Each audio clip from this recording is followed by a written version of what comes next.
Friends ये है हमारा नाइन्थ मैथ्स का linear equation in two variable का क्वेश्चन है। देखो क्वेश्चन क्या दिया हुआ है, solve the following set of simultaneous equation. और देखो यहाँ पर दो इक्वेशन दी हुई रहती है। पहली इक्वेशन है 2x minus 7y is equal to 7, ये फर्स्ट इक्वेशन है। और सेकंड इक्वेशन है 3x plus Y is equal to 22।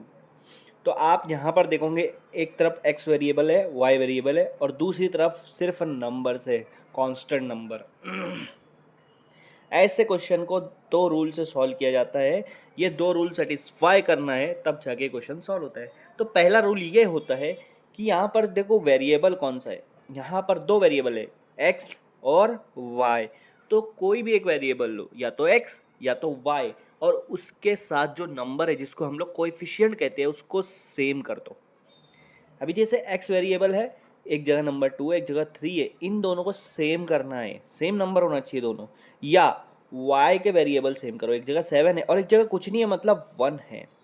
तो जहाँ पर 1 होता है वो वाले वेरिएबल जल्दी सॉल्व होते हैं, इजी सॉल्व होते हैं मतलब। तो मैं यहाँ पर y के साथ जो भी कोएफिशिएंट है उसको सेम करूँगा। अभी y के साथ यहाँ 1 है, यहाँ 7 है, छोटे वाले को बड़े की तरह बनाना है, छोटे वाले को बड़े की तरह बनाना है, मतलब 1 को 7 की तरह बनाएंगे। यहाँ पे y इसीलिए सेम कराओ क्योंकि ये इजी पड़ेगा x से, क्योंकि उसके अंदर 1 है।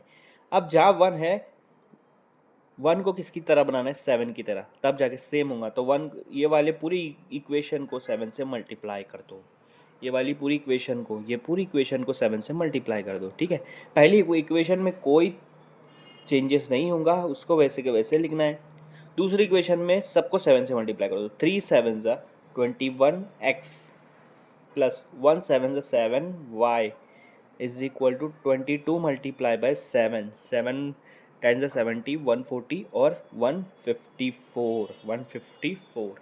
देखो पहली इक्वेशन सॉल्व हुई कि नहीं हुई आप खुद ही चेक कर लो। पहला रूल सेटिस्फाई हो गया। कैसे? आप देखो एक वेरिएबल y है और उसके साथ जो नंबर है दोनों सेम हो गए, हुआ कि नहीं हुआ?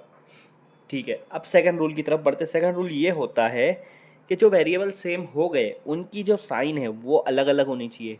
यहाँ पे 7y की साइन जो है वो माइनस है, यहाँ 7y की साइन प्लस है, तो यहाँ अलग अलग ऑलरेडी है। तो ये सेकंड रूल यहाँ पे कंप्लीट होता है। मतलब जो सेम नंबर हो गए आपके वेरिएबल के, सेम वेरिएबल के, उनकी साइन अलग अलग होनी चाहिए, वो अलग अलग है, मतलब दोनों रूल सेटिस्फाई हो गए। अब आप सॉल्व कर सकते हो। तो एक प्लस है एक माइनस है, सेम नंबर जब प्लस और माइनस में होते हैं तो कैंसिल हो जाते हैं।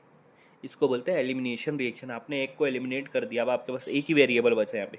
2 प्लस 21 23x। अब आप बोलेंगे प्लस क्यों किया, क्योंकि दोनों प्लस है ना, माइनस तो है नहीं दोनों के पहले। 7 प्लस 154 आपका आएगा 161। तो आपका क्या आंसर आया? 23x is equal to 161। ये आपका आंसर आया। अब आपको क्या करना है, अब आपको x निकालना है इसमें से। तो x के साथ जो भी नंबर है उससे दोनों तरफ डिवाइड करो, 23 से दोनों तरफ डिवाइड करो, ठीक है। हाँ, ये दोनों तो कैंसिल हो जाएगा, आपके पास बचेगा सिर्फ x। ये इसको कैसे कैंसिल करेंगे? 23 वन ज़ा 23 के टेबल में 161 आता है क्या? 23 अगर 5 ज़ा करूँगा तो 115 होगा, 115 23 6 ज़ा करूँगा 138 हो जाएगा, ठीक है। और 23 7 ज़ा करूँगा तो आपका यहाँ पे 161 आ रहा है। तो 23 के टेबल में 7 पे 161 आता है, इसका मतलब x की वैल्यू क्या हो गई? 7 हो गई। x की वैल्यू क्या हो गई? 7 हो गई। x की वैल्यू आपको निकल गई। अब आपको एक वैल्यू निकालना और है y की वैल्यू निकालना है। आप क्या करो, कोई भी एक इक्वेशन उठा लो। मैं सेकंड वाली इक्वेशन उठाऊंगा क्योंकि मुझे इजी पड़ेगी। सेकंड इक्वेशन है 3x plus 1y is equal to 22। इसमें क्या करो, x की जगह पर उसकी असली वैल्यू लिख दो 7।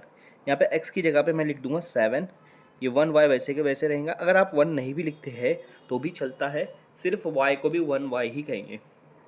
7 3 सा कितना हो जाएगा? 21 प्लस ये y वैसे के वैसे 22 वैसे के वैसे। ये 21 वो साइड लेकर जाऊंगा, y यहीं पर है, 22 वहीं पर है। 21 एक साइड से दूसरी तरफ साइड गया, इधर प्लस था तो इधर आके क्या हो जाएगा? माइनस। 22 में से 21 माइनस करूँगा तो क्या होगा? 1। मतलब y की वैल्यू क्या आ गई? 1, और x की वैल्यू आ गई 7।